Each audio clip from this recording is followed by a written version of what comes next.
Hi, I'm Sarika Benjamin and welcome back to my channel Benji's Home Cooking. Today I bring to you a very simple recipe of making Methi Parathas. But before that, just a reminder to like, share and subscribe.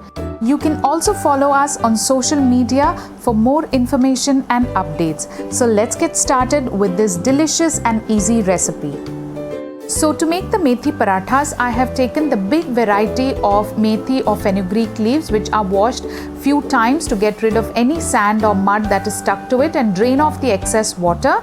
In the masalas, I have taken a teaspoon of coriander powder, a teaspoon of chilli powder, 3/4 teaspoon of turmeric powder, about a teaspoon and a half of salt and a teaspoon of carom seeds or Ajwain. Then 1/4 teaspoon of ginger and garlic paste, a tablespoon of oil and a very important ingredient that is curd, about half a cup.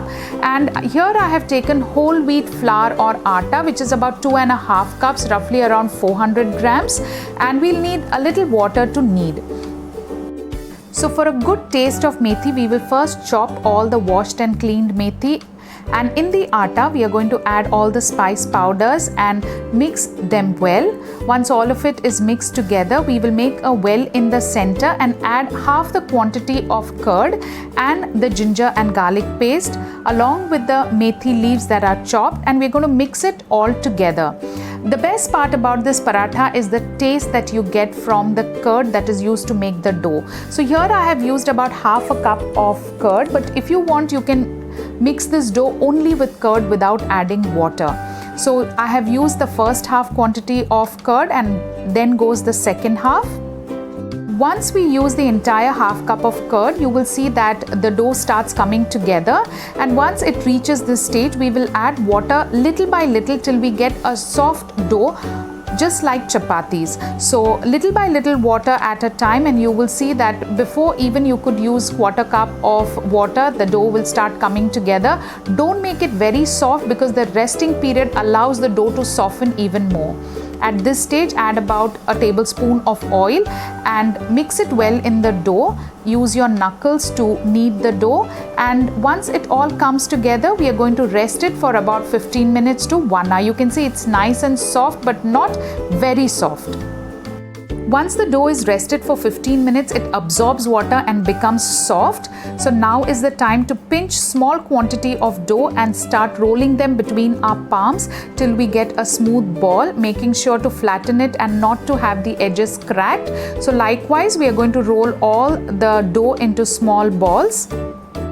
To start with, I have rolled about 6 portions, but you should get at least a dozen from this recipe. So take each portion or ball and dust it well with dry flour or atta and start rolling the paratha. So a thumb rule is, when you start rolling the paratha or chapati or roti, never start it from the center but roll from the sides.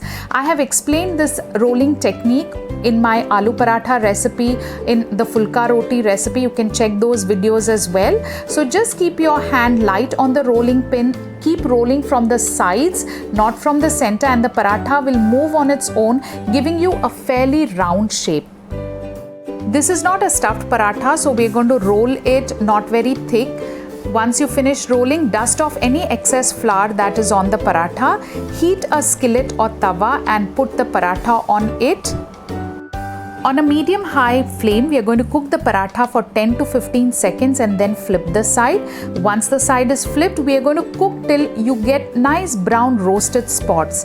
Once the spots appear, I have flipped the paratha, and now we can fry it with a little oil, applying on both sides of the paratha. If you do not want it with oil, you can actually make these like plain fulka chapatis without any oil, but I like it with oil because these are methi parathas meant to be eaten like parathas. You can see such lovely golden roasted spots on both sides. So here is our flavorful, delicious, hot and crispy methi paratha that is ready.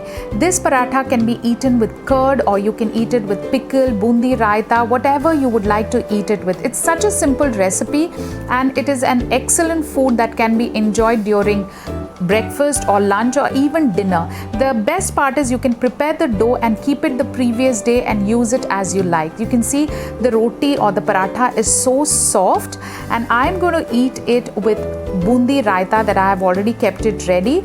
So I hope you have enjoyed this recipe and you will try this simple and easy methi paratha.